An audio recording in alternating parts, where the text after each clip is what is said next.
Kita tahu bahwa pemerintah mengandalkan Perumbulok untuk mendistribusikan beras SPHP. Kita juga tahu bahwa fungsi beras SPHP adalah mengendalikan harga pangan, gitu ya Pak ya. Realisasinya sejauh ini untuk penyaluran beras SPHP seperti apa dan apa kunci sukses dari distribusi ini? Silakan Pak Rizal. Kami jelaskan Pak, terima kasih. Assalamualaikum warahmatullahi wabarakatuh. Yang kami banggakan seluruh pemirsa CNBC. Ya. Jadi keberhasilan dari beras SPHP ini Mbak, kita melaksanakan sesuai dengan prosedur yang diberikan oleh pemerintah, dalam hal itu Bappenas. Yang mana kita melaksanakan penyaluran beras SPHP itu bisa sukses karena mematuhi aturan dan ketentuan dari pemerintah. Yang pertama disalurkan melalui gerai-gerai ataupun pedagang-pedagang yang ada di pasar rakyat. Yang kedua kami salurkan melalui Koperasi Desa Merah Putih. Yang ketiga kami salurkan melalui seluruh kementerian dan lembaga, baik yang ada di pusat maupun yang di daerah, bahkan jajaran TNI Polri, Mbak, yang luar biasa membantu kami, khususnya kami bersinergi bahu-membahu dengan seluruh kementerian dan lembaga, bahkan dengan TNI Polri ini, untuk menyalurkan beras SPHP. Dan yang berikutnya adalah kami juga salurkan melalui teman-teman BUMN. BUMN juga kami libatkan, yang mana BUMN yang pangan maupun yang non-pangan. Bahkan teman-teman PTPN, teman-teman yang dari PT POS, ini juga kami libatkan untuk penyaluran beras ini. Terus kemudian kami juga penyalurannya ditambah melalui dengan RPK, Rumah Pangan Kita. Itu binaan-binaan dari Bulog, itu jumlahnya puluhan ribu, Pak. Sehingga ini untuk menyalurkan beras-beras ini ke seluruh masyarakat di 10 penjuru tanah air. Dan yang berikutnya adalah penyaluran dengan melalui gerai-gerai yang dimiliki oleh Alfamart, Indomart, Hypermart. Nah ini yang kita lakukan sehingga bahkan juga kami sekarang menggandeng ada beberapa ormas, yang untuk kita libatkan kayak Banser dan lain sebagainya. Nah, mereka punya koperasi, kita masukkan ke koperasi-koperasi mereka. Jadi seluruh peluang-peluang yang bisa kita salurkan, kita salurkan. Semakin dekat ke masyarakat. Semakin dekat ke masyarakat. Jadi harapan kami dengan semakin luasnya jaringan kami ini, semakin banyak kami salurkan. Dan alhamdulillah sampai dengan hari ini kami sudah mencapai lebih kurang 497.000 ton, Mbak. 497.000 ton dalam kurun waktu berapa lama, Pak? Dalam kurun waktu per bulan Juni kemarin, Pak. Siap. Juni itu kami dapat perintah, terus kemudian Juli sudah mulai operasi. Alhamdulillah sekitar 497.000 ton, Mbak. Terima kasih juga atas komitmen Bulog ya, Pak. Oh iya, terus terang, Mbak. Karena terus terang kalau tidak, ini kan tergantung kepercayaan masyarakat. Nah, kita buktikan bahwa memang beras SPHP itu layak, kemudian berkualitas, kemudian juga tidak ada yang yang misalnya tidak ada berpenyakit dan lain sebagainya, tidak ada. Clear semuanya, Mbak. Pak Rizal, kalau dari tanggapan Anda, bagaimana pendistribusian beras SPHP yang optimal ini memiliki dampak langsung terhadap stabilitas harga atau menjaga tingkat inflasi? Kami jelaskan. Syukur alhamdulillah untuk penyaluran beras SPHP ini kita setiap hari Senin, Mbak. Kita ada evaluasi dengan Pak Mendagri, Mbak. Pak Tito Karnavian. Itu kita evaluasi harga-harga inflasi, Mbak. Nah, itu terdata, Mbak, inflasinya itu. Ya mohon maaf, mungkin kemarin sempat 2 bulan yang lalu itu inflasi terjadi di atas 200 kabupaten kota. Nah, alhamdulillah sampai dengan hari ini turun bertahap sampai tinggal 59 kabupaten kota. Nah, dari 59 kabupaten kota tersebut yang naik harga berasnya itu yang di atas 2% kenaikannya, itu hanya 5 kabupaten kota. Jadi kan apabila dievaluasi hasil rapat inflasi itu, penerapan beras SPHP ini sangat bermanfaat. Sehingga harga-harga langsung tercermin ya Pak tadi di 200-an kabupaten. Betul, Pak. Bahkan kalau menurut BPS kita sudah melangkah deflasi, Mbak, sekarang. Deflasi. Itu saja, Mbak. Sekarang yang naik malah harganya adalah harga daging ayam. Komoditas lain ya Pak ya. Dengan telur, Pak. Nanti coba kita juga bicarakan. Terima kasih banyak Pak atas pemaparannya sebagai pemantik diskusi kita di kesempatan kali ini. Sekarang ke Pak Musyafa. Pak Musyafa apa kabar? Terima kasih juga telah hadir di kesempatan kali ini. Seperti yang tadi sudah sempat disampaikan Pak di depan, jadi kita ketahui bersama bahwa stok beras CBP itu sudah mencapai rekor tertinggi. Ini suatu pencapaian tersendiri. Mungkin sedikit kata-kata dari Anda mengenai hal ini Pak. Ya, saya kira ini sebuah keberhasilan yang luar biasa, karena kan semenjak Indonesia merdeka kan baru ini yang tertinggi. Dan hal itu bisa dicapai karena juga dari sisi produksi kita juga meningkat cukup signifikan. Kalau kita lihat data BPS saja sekarang ini ya, itu menunjukkan bahwa produksi sampai estimasi angka sementara BPS yang dari Januari sampai November itu udah tembus 33.180.000. Nah ini kalau kita bandingkan dalam periode yang sama, artinya 1 Januari sampai November tahun lalu, itu hanya mencapai 29.400 sekian, 29.400 sekian. Artinya dalam periode yang sama ada peningkatan sekitar 3,7 juta. 3,7 juta ton ya. Nah ini akhirnya jadi surplus yang cukup signifikan ini kemudian diserap oleh Bulog sebagai cadangan beras pemerintah. Nah jadi hasilnya seperti itu. Dan kita optimis ya produksi tahun ini kita bisa insya Allah mudah-mudahan kalau tidak ada aral melintang bisa tembus 34 juta ton. Produksinya Pak? Produksinya. Nah kalau prediksinya USDA ya itu kan 34,6 juta ton. Kemudian prediksi FAO agak lebih tinggi sedikit 35,6 juta ton. Nah kita mudah-mudahan kita paling tidak 34 juta ton. 34 juta ton. Tahun lalu kan kita sekitar 30.621.000. Apa yang Pak Musyafa ingin sampaikan mengenai faktor utama yang menyebabkan capaian beras pemerintah yang baik ini Pak, yang luar biasa? Tadi seperti yang disampaikan, bahkan ini pertama kalinya sejak kemerdekaan negara Republik Indonesia ya Pak. Apa jadi yang disampaikan? Bulog capai itu memang itu tertinggi sejak Indonesia merdeka.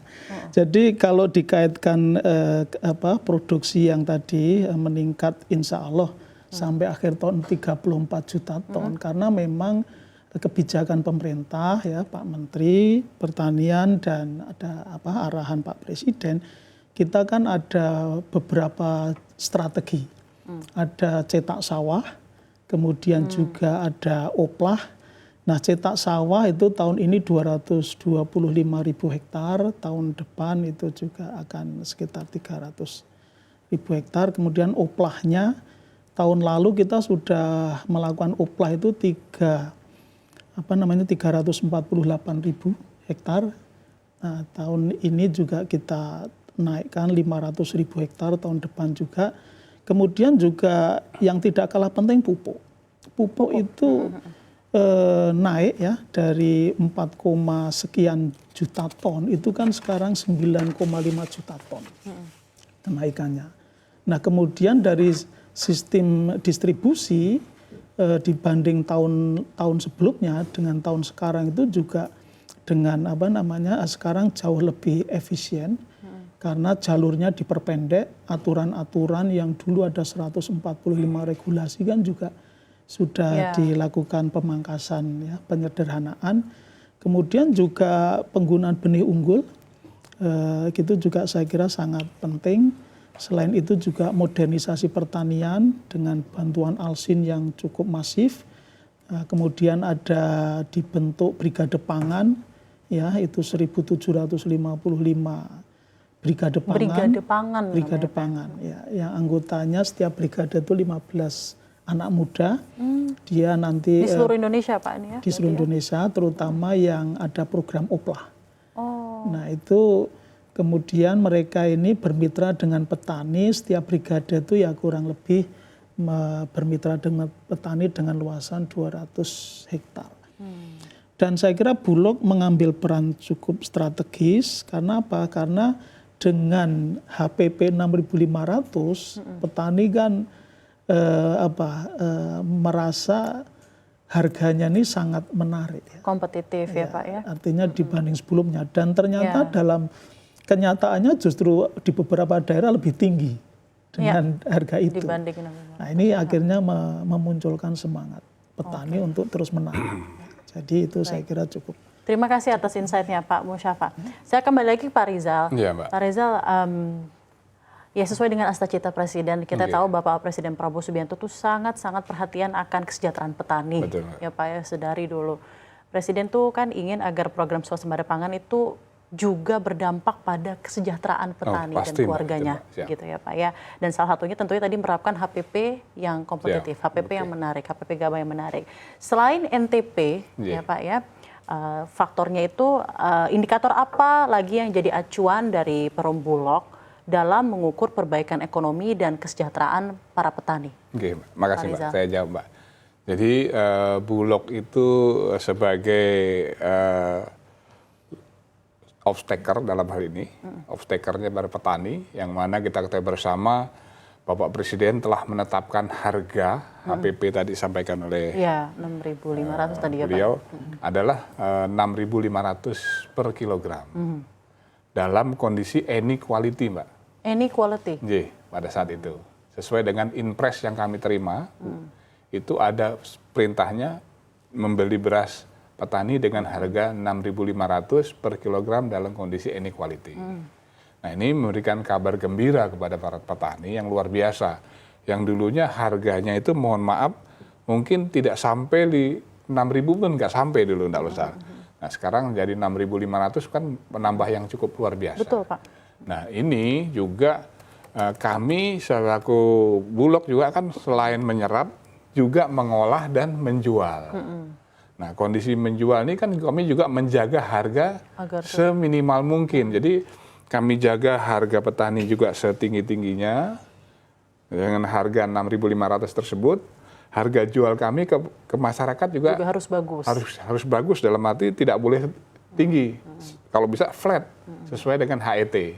HET kemarin adalah 12.500 Mbak. Jadi ini kita jaga di mana kita ketahui bersama NTP petani itu sekarang sudah mencapai 124 Mbak. Oh, 124 berarti. Dari target dari Kemenq itu kita ditargetkan kalau nggak salah 110 Mbak. Oh dari Kemenq 110 targetnya. Nah sekarang kita sudah 124. Nah ini kan menunjukkan angka yang cukup signifikan kenaikannya. Nah ini alhamdulillah ini karena apa? Karena produksi dari Kementan juga luar biasa. Terus kita juga nyerapnya juga dengan baik, dengan kita serap semua. Kita ketahui bersama sesuai dengan impres yang tahun ini, kami mendapat perintah itu menyerap 3 juta ton, Mbak.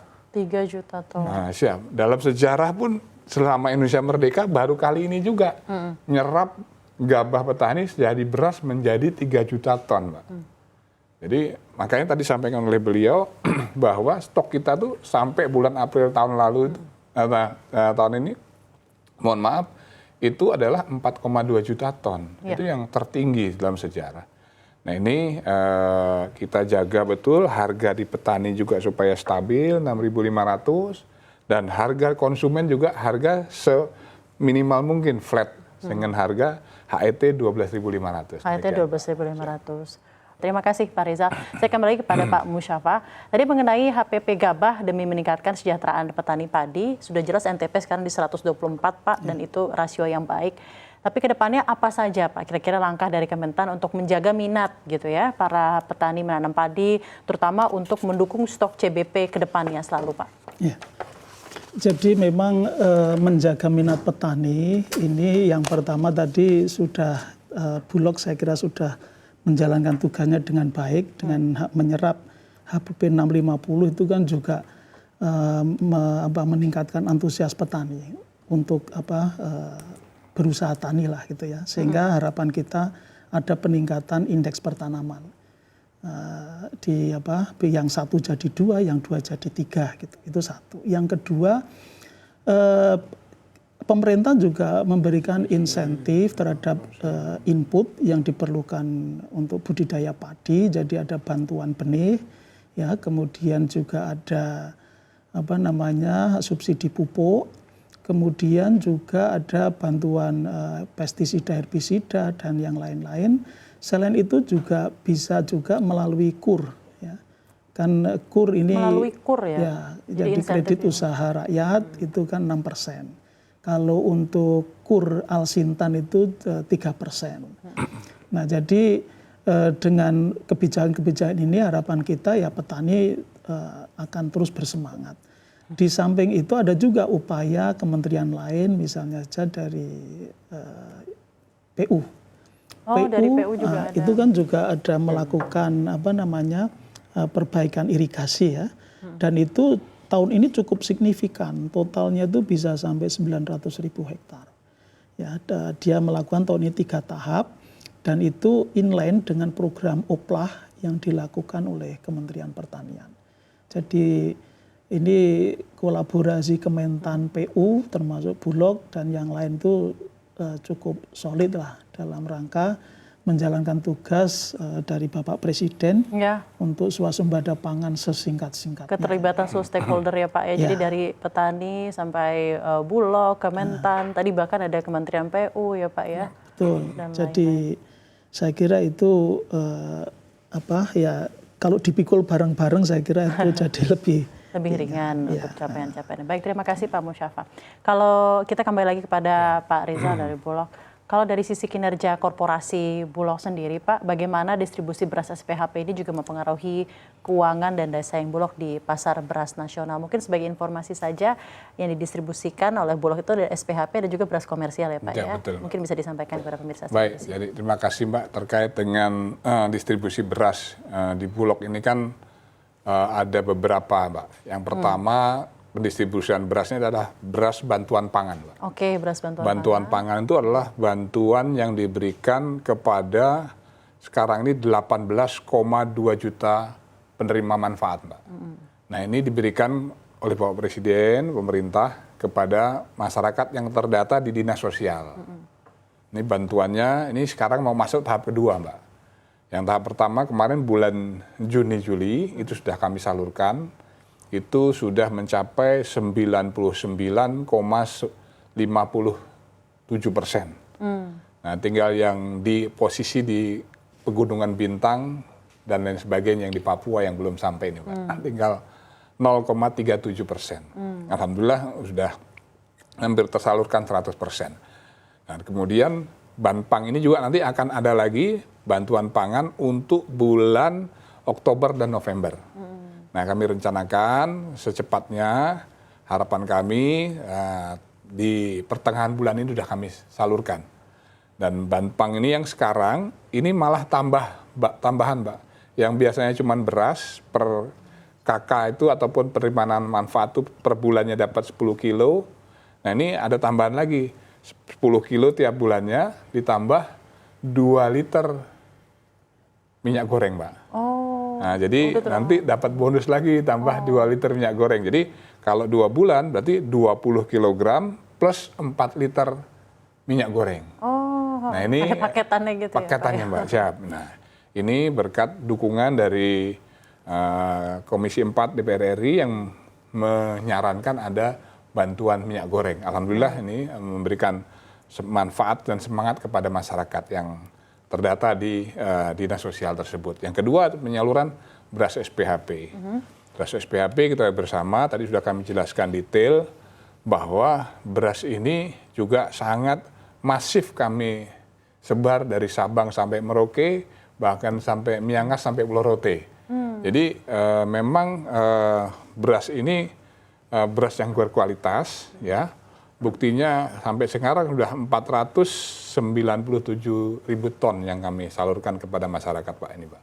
Alhamdulillah juga meningkatkan perekonomian masyarakat dan khususnya dengan arti adalah menekan harga jual dalam arti masyarakat bisa membeli dengan harga-harga yang murah ya. Nah itu yang kaitan dengan beras medium Mbak. Nah Bulog juga menjual beras premium. Nah beras premium Bulog itu ada 2 Mbak, ada merek Bifood dan Punakawan. Harga sesuai dengan harga HET 14.900 Mbak per kilonya. Dan distribusi beras-beras ini bagaimana mempengaruhi kinerja keuangan Bulog juga Pak? Oh, pasti Mbak, karena dengan semakin banyaknya yang terjual, otomatis keuangan Bulog akan lebih stabil Mbak, demikian. Dan kalau yang kita berikan ke masyarakat ini kan rata-rata beras subsidi Mbak, ya. Beras subsidi, kecuali beras yang premium. Ya. Yang premium tidak ada subsidi Mbak, demikian. Oke, baik.